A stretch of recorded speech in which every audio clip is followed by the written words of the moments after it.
Salam sejahtera untuk kita sekalian. Saat ini saya akan sedikit memaparkan tentang tugas yang diberikan oleh dosen mata kuliah Hukum Moneter Internasional, yaitu Encik Yunike Sumampau, Sarjana Hukum, Magister Hukum. Di mana di sini saya akan memaparkan sedikit tentang pengertian, tujuan, dan dua sumber hukum utama dari Hukum Moneter Internasional. Sebelum kita lebih jauh tentang hukum moneter internasional, kita perlu ketahui bahwa istilah hukum moneter internasional atau dalam bahasa Inggrisnya disebut International Monetary Law.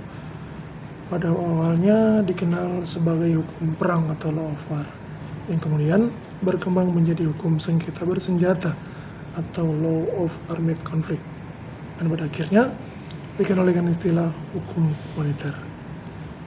Hukum moneter itu sendiri adalah keseluruhan asas, kaidah, dan ketentuan internasional, baik tertulis maupun tidak tertulis, yang mencakup hukum perang dan hak asasi manusia, yang bertujuan untuk menjamin penghormatan terhadap harkat dan martabat manusia. Nah, menurut para ahli, yaitu Profesor Mokhtar Kusumaatmadja, hukum moneter internasional adalah bagian dari hukum yang mengatur ketentuan-ketentuan perlindungan korban perang, berlainan dengan hukum perang yang mengatur perang itu sendiri, dan segala sesuatu yang menyangkut cara melakukan perang itu sendiri. Untuk menurut International Committee of the Red Cross atau ICRC, yakni ketentuan hukum internasional yang terdapat dalam perjanjian internasional maupun kebiasaan internasional yang dimaksudkan untuk mengatasi segala masalah kemanusiaan yang timbul pada waktu pertikaian bersenjata internasional atau non-internasional. Nah, ketentuan tersebut membatasi atas dasar kemanusiaan hak pihak-pihak yang terlibat dalam pertikaian untuk menggunakan senjata dan metode perang dalam melindungi orang maupun harta benda yang terkena pertikaian bersenjata. Adapun yang menjadi tujuan hukum moneter yaitu pertama, pertikaian bersenjata atau perang merupakan kenyataan yang tidak bisa dihindari. Oleh karena itu, hukum moneter tidak bermaksud menghalangi perang.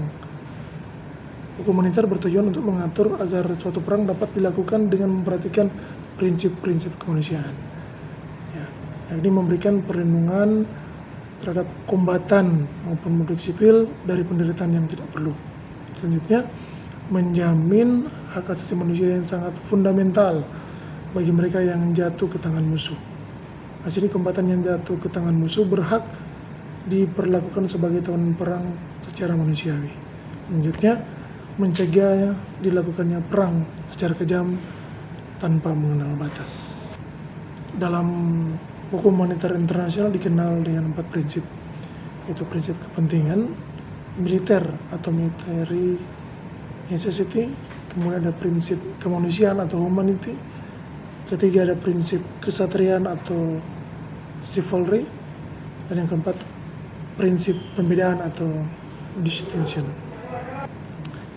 Dalam hukum moneter internasional ada 2 sumber hukum utama, yaitu hukum Jenewa dan hukum Den Haag, yang mana hukum Jenewa ini mengatur perlindungan terhadap korban perang, sedangkan hukum Den Haag mengatur mengenai alat perang dan cara berperang.